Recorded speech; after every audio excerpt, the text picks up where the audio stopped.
This is the Sri Lanka Broadcasting Corporation.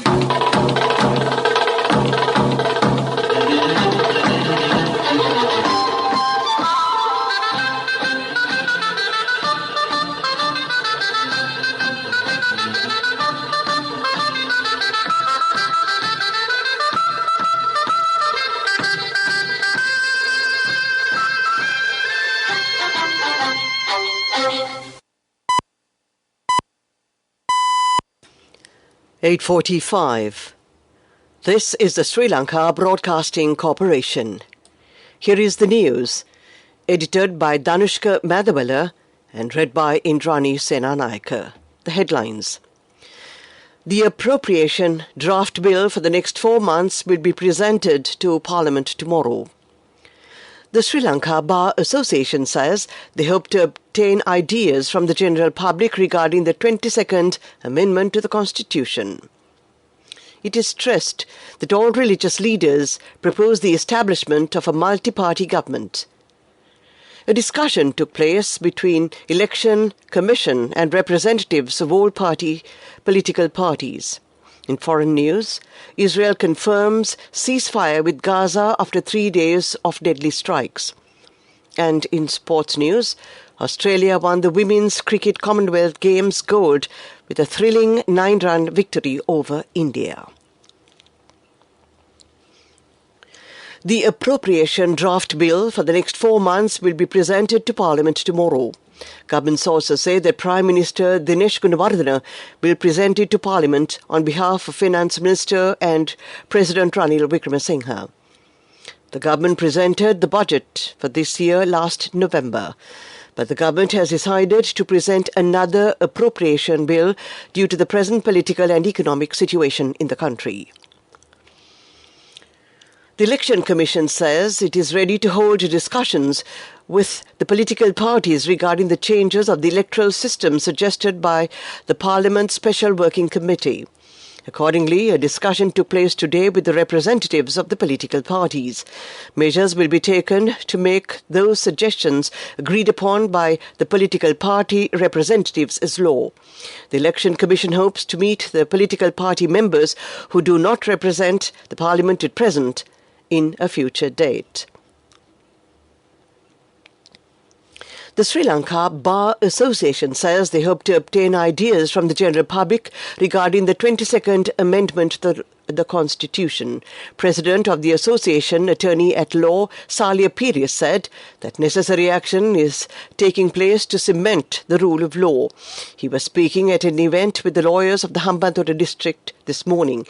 He added that the process of hearing cases should be streamlined.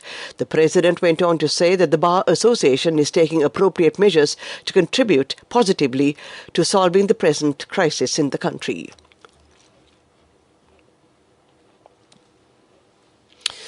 Parliamentarian Sahan Pradeep says that all religious leaders propose the establishment of a multi-party government.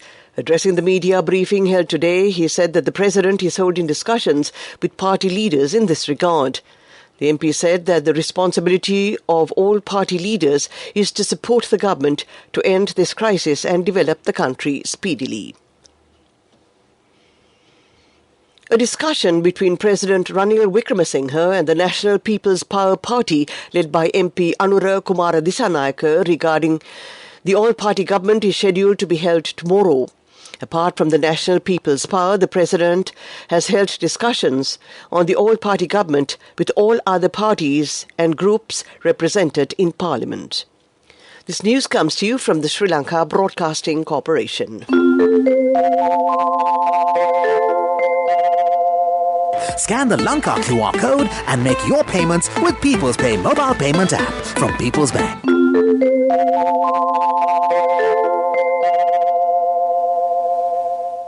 We continue with local news. The government has focused its special attention to prevent drug racketeers from targeting children in urban housing areas to use drugs. Minister Prasanna Ranatunga says that the government is taking measures to implement new laws to curb the spread of drug use. The Urban Settlement Development Authority has commenced a 3-month English course for children in low-income families. Litro chairman Mudita Piri said the price of Litro domestic LP gas cylinders have been reduced with effect from midnight tonight.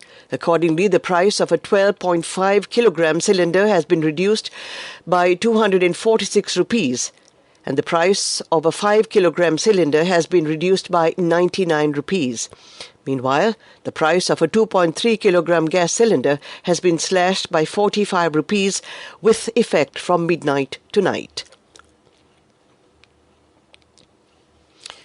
The Railway Department says train services between Badulla and Colombo will not operate today as well.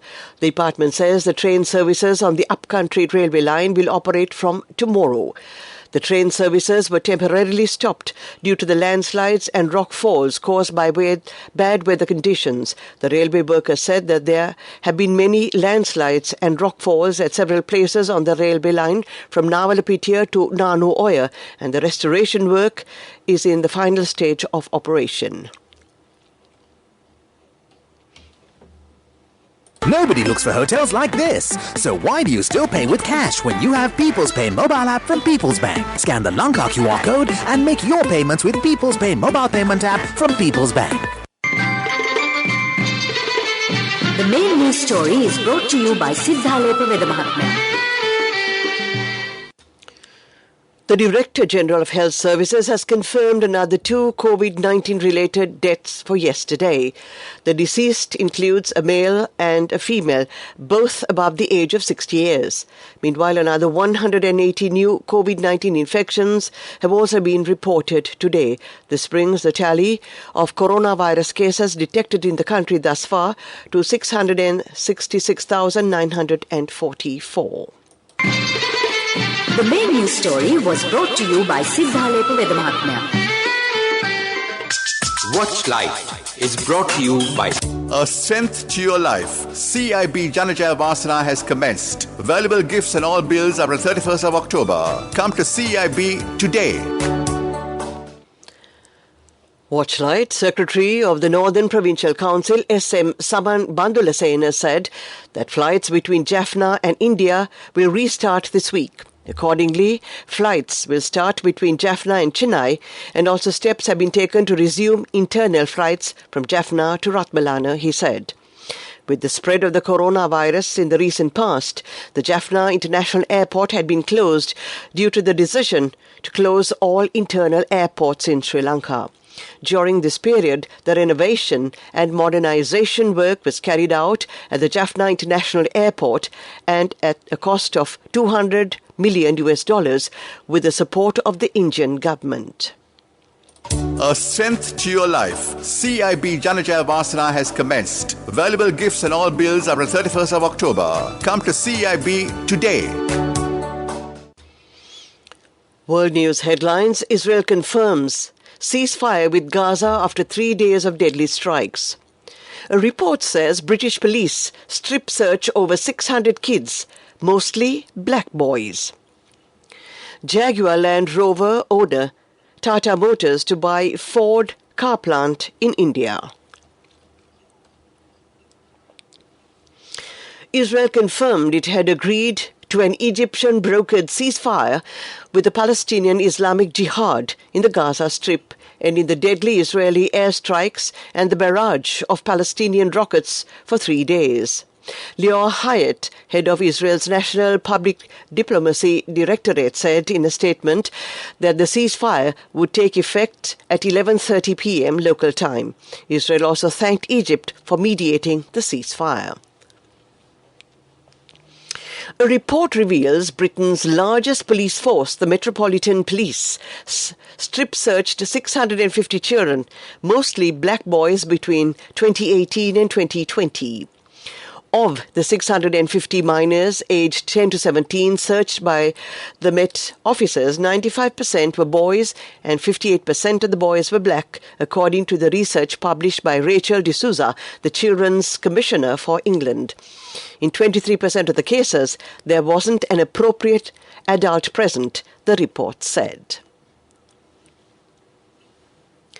Indian automaker Tata Motors has agreed to buy a Ford manufacturing plant in the western state of Gujarat for $91.5 million. The deal comes as Tata moves to boost its car production to meet the demand. The deal between Tata's electric vehicle subsidiary and the US car maker's Indian unit covers land, machinery and all eligible employees. Ford stopped production in India last year after struggling for more than 2 decades to generate profits there. To end this bulletin of world news, the headlines again. Israel confirms ceasefire with Gaza after 3 days of deadly strikes. A report says British police strip-searched over 600 kids, mostly black boys, and Jaguar Land Rover owner Tata Motors to buy Ford car plant in India. That ends this bulletin of world news. On to development news. Agriculture Minister Mahinda Amarveera says the government will continue to maintain the organic agriculture policy. The Minister of Agriculture said the government will never withdraw from the organic agriculture policy, and it has already been recommended that 30% of paddy land to be used for organic farming in the next Maha season. Also, steps are being taken to provide quality organic fertilizers to farmers, and it was also decided to not give approval for any type of organic fertilizer without checking the quality. Also, steps will be taken to provide a subsidy to the farmers engaged in organic cultivation to buy organic fertilizers for the next season.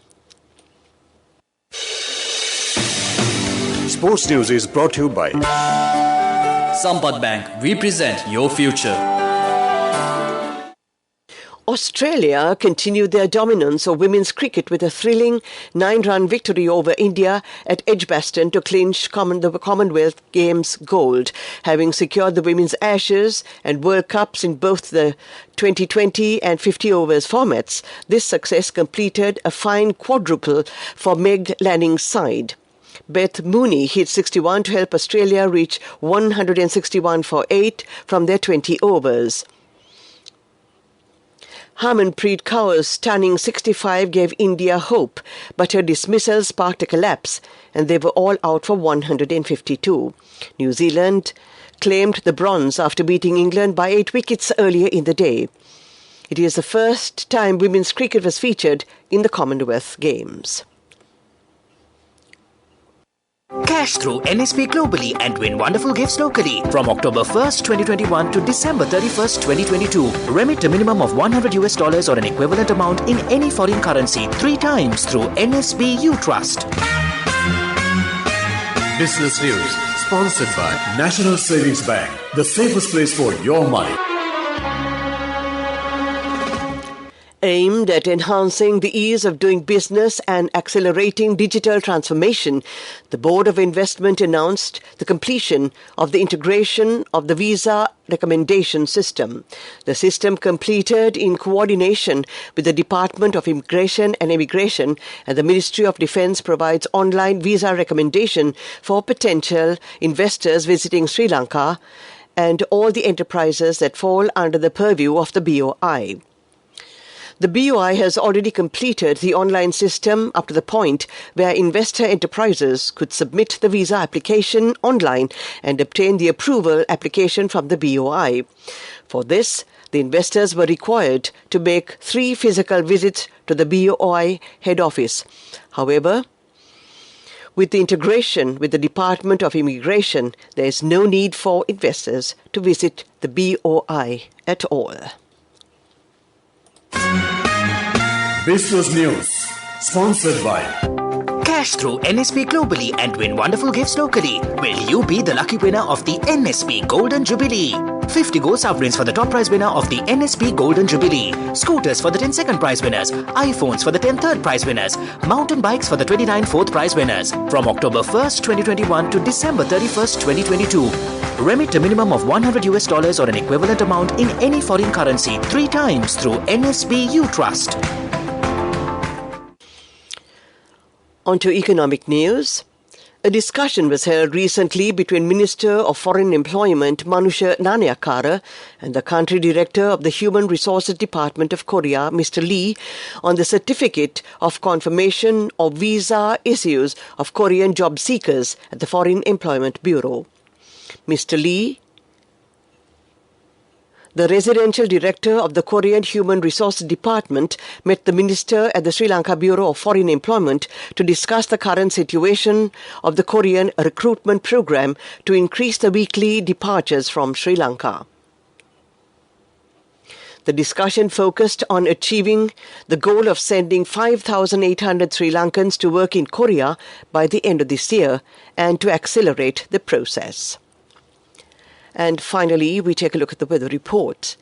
The Met Department says several spells of showers will occur in the western, Sabaragamuwa and the northwestern provinces and in the Galle, Mathura, Kandy and Nuwara districts. Strong winds, about 50 kilometers per hour, can be expected at times over the western slopes of the Central Hills, the northern, north central and southern provinces and in the Trincomalee district. To end tonight's news broadcast, we take a look at the headlines again.